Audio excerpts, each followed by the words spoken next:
You can't do this to me, Jujutsu Kaisen. You can't get me invested in all the characters and tell me next week someone's going to die. That just isn't fair. But I mean, when you have a show that's as incredible as this, it's no surprise that it's gonna be punching us quite hard in the coming episodes. I have to say, the cast dynamic across the board is just absolutely fantastic, but the relationship between Yuji and the new character Nobara, I love. I never thought I'd see the female equivalent of this man, and you generally don't get to see that in any sort of like supernatural shonen where you have usually a kind of wild and wacky persona, more cool, calm and collected, kind of cool caretaker, and then you have like whatever they want to do with the female character, which generally they don't do much. Here, you kind of get the female equivalent of Yuji, despite obviously having a more hot-headed attitude, and they just bring such comedy and interesting dynamics that you just don't get to see too often in a show like this, which is yet again another reason to compliment Jujutsu Kaisen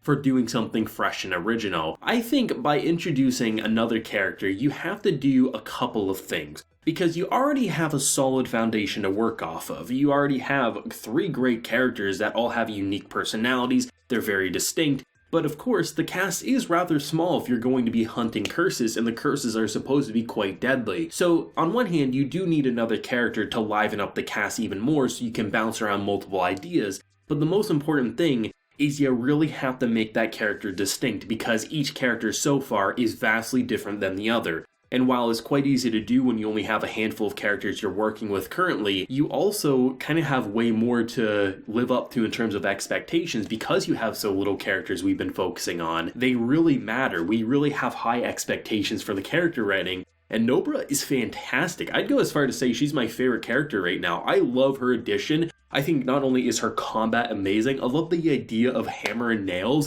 and how she uses her abilities to just amplify it and it goes flying and then she extends her curse power. How cool is that? You turn the most basic tool into one of the coolest weapons I've seen this season. That's pretty incredible. But her personality I think is really interesting, especially considering how she starts off as a pretty normal girl in her intro. She's like, oh, I finally made it to Tokyo. And then she gets all very much upset that she's not qualified to be a model. You get this like one kind of creeper being like, oh yeah, you should be a model, and this girl's just trying to walk away. And when she's like, hey, but what about me? He's like, does the same bullshit line that he just received, and then she grabs him by the collar, and I'm like, I already know I'm gonna like this character. It's funny too, because nothing about her character design is like overly macho in my opinion. I mean, granted, it's a drawing, so it's not going to be as realistic to the characters themselves, but nothing about it screamed like, oh my god, she couldn't be a model. Like, there's room for her, but I guess she's not as, like, elegant as what they're looking for, so it's interesting how she takes that to heart. And it's interesting about the temper, because I always like those feisty characters, whether it's male or female, just the whole idea that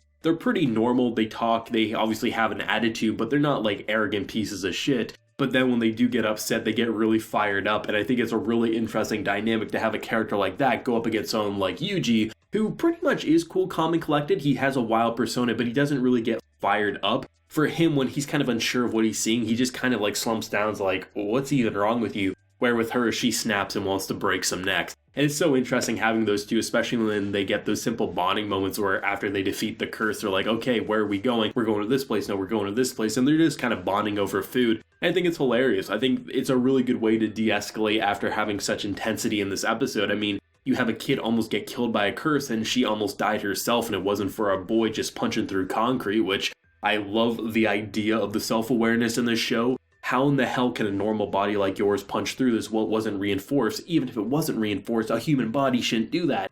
This show has a lot of fun with its dialogue, and I'd go as far to say it has more fun with its dialogue than a lot of shows in a similar genre setting, because it just feels like there is a lot of absurdity, and despite it being a world full of curses, they don't use that as a crutch to explain why some weird things happen. Even if we don't get a technical explanation on why certain things happen, the characters call out the weirdness, and it becomes almost meta commentary, and I love it. I absolutely love this episode. I'd say even more than last week. It feels like each episode out of the 3 has progressively got better, and I think that's just naturally because we're still in the intro phase, so now that we're getting more understanding of the characters in the world, it's very easy to feel like, okay, what we're seeing is no longer like, oh, we've never seen this. We have a solid idea of curses coming to be. We have a general idea of how they look and how the characters are going to fight them. But it's really interesting how it feels like as much as the viewers are getting into the groove of watching Jujutsu Kaisen, the characters themselves also are. And they bring out these very fresh ideas. I think the biggest factor for this episode being my favorite is the new character, but also the way the intelligent curse operated. You have something that I thought was pretty cool, the whole dummy. I thought that was incredible, you know, using nails, calling out the bullshit, destroying it. It's like, obviously that was going to be the end of it. But I thought maybe all the mannequins were going to come alive or something, but instead you just have this curse phase through the wall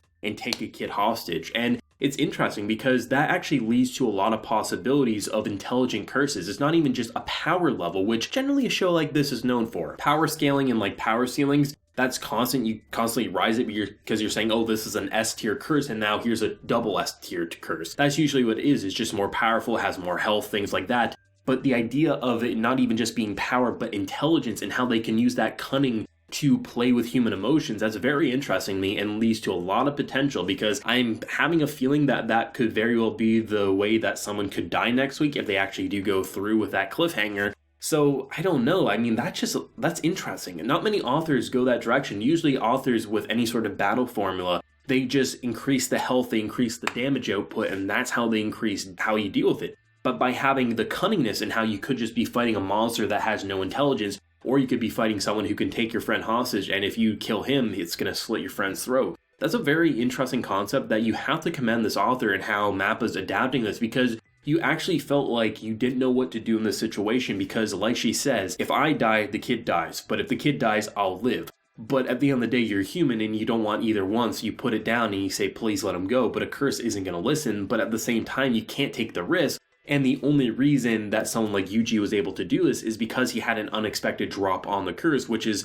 a big importance factor, I imagine, in terms of teamwork, because if you're like a one-man army, it's very easy for curses to get the one up on you, as we saw in this episode, which is very interesting. The whole idea of the grotesque visuals of curses, I am never going to get sick of. Like the first one we see in this episode when Yuji is fighting him, and the Yuji's a lunatic, and I love that about him. He doesn't even hesitate to jump into it, which is yet again another piece of dialogue that I've seen commenters say, he's a normal guy, how can he have such an easy time jumping into this? When even in this episode they say many people who are accustomed to curses can't throw away that sense of jumping in and having that urgency. And that's something that we still don't know exactly why he's like that, but that's just his persona. So it's nice that the characters are actually asking the same questions as the viewers watching, which usually could be a plot hole or just something that felt like it wasn't refined enough as it should be, where this show is touching upon those comments episodes in after they've been introduced, meaning that we're probably going to learn a lot into this man's psyche in terms of why he is so hot-headed into jumping into supernatural things after experiencing a life of normalcy. Like, I love that about this show, and I love